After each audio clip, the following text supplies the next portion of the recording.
Welcome to, and then I did this. And they want to leave maybe corporate. So I have a client here and he's at AWS for 6 years and he's going, I'm really called to coach people and train sales team and train AMs and AEs. Kind of like what I find is people end up developing a gift or a talent. They have something that they truly have the 10,000 hours at. But then Right, they kind of think, well, how do I advise? Do I need a course? Do I need a book?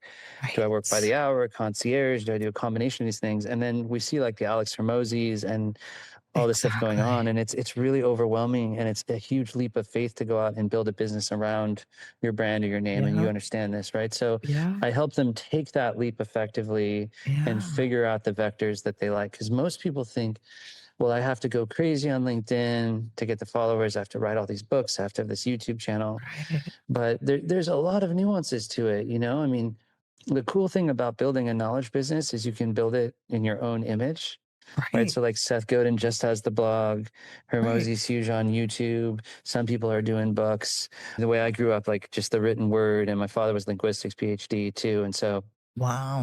I just always wanted to write. I always had the ability to write really long books. And what's funny now is my books are shorter. So like I wrote this Mhm. Justin Michael Method series about top of funnel, full cycle, and then a book called Right, Attraction Selling about mindset and metaphysics. But then this whole idea of side hustles and wow, solopreneurship was really powerful. So exactly. I work with a super wide variety of clients, from CROs, fractional CROs, team leads, SDR teams, consultants, coaches, you name it. You So name it. it's a Wow. lot. I niche on the problem. One thing I would share with listeners is everyone's like, nail your niche. Like, okay, I'm gonna work Right, with Series B companies in the Northeast. For right. me, it's like I am known alongside people like Josh Braun, maybe for helping crack the top funnel, for opening business, for net new Right, client acquisition. And so right, all sorts of different ICPs and personas have that problem. And right. then I sit with them and I solve them. So I might be training a team on an outbound strategy to leverage technology and automation, sequencing Yeah, AI. And I just might be helping a chief revenue officer get paid to advise on the side, not just equity. But the big thing that people coming to me for and why they invest high fees is they're really trying to double their income, 5x their pipeline. right. Everyone's pushing them like, hey, you should be advising, you should be coaching. And that market's really underserved. It's a red ocean. There's 500 million small businesses. There's 5 I million know. salespeople. And if you think back to your, time in corporates, you don't really get that much hands-on coaching or training usually. Right, right. So people that are going into this, there's a real opportunity to expand the pie for sure. It's just funny because it's taking me back to when I very first started. At the time, my children's father was in school, and I started with a phone company, right? Because my brother, he was with the Bell system. So I'm like, oh, that would be a good place to go. So it was, at the time, it was Pacific Northwest Bell. And how I remember when I took the job, I didn't know it was a sales role. And so I was like, oh, okay. So I was literally selling call waiting and three-way calling and call forwarding and all that. And I went up being like the top salesperson within a matter of, I don't know, it was just a few months. I was like a part-time temporary employee working full-time, and then got promoted and moved. First time they've ever done that, moved from, technically, I didn't join the union, but it was like technically, it was like a union shop, but I didn't Mhm. join. I actually wrote The Anatomy of a Successful Salesperson, which I wish I had that now, because we're talking about back in like 84. It was like way back in the day.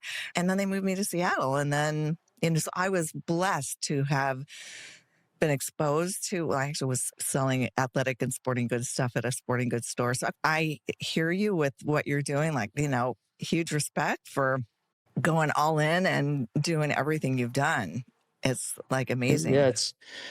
well, thanks. It's interesting because people say it's a commodity and it's a red ocean. I mean, I think I was talking to this guy, Steve Richard, and I think he's at Mediafly now, and he had this like cool early chorus or gong competitor called Exec Vision. That was it. And he's like, hey, you need a book so you can do sales kickoffs. And like Todd Capone, who wrote the Transparency Sale, Mm-hmm. was my trainer at Salesforce.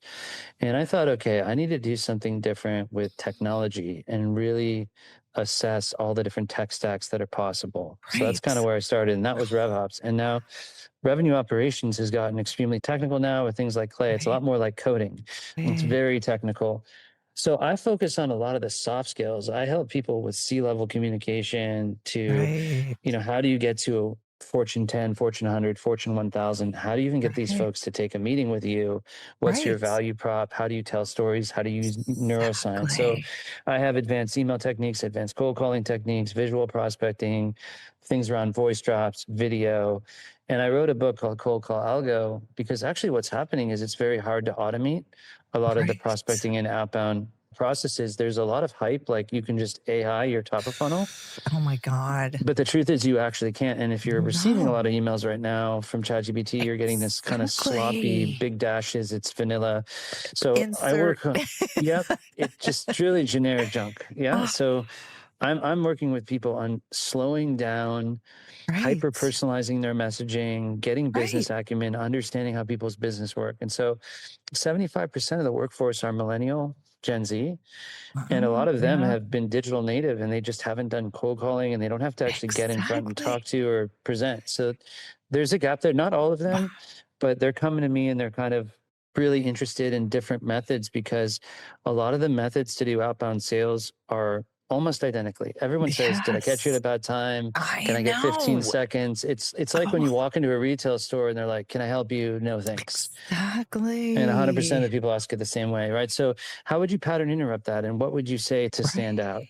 So, I Right. send Venn diagrams and pictures and GIFs and different things. And Wow. that, tends to, I send a lot of gifts to George Clooney, I'll be honest, and they love that.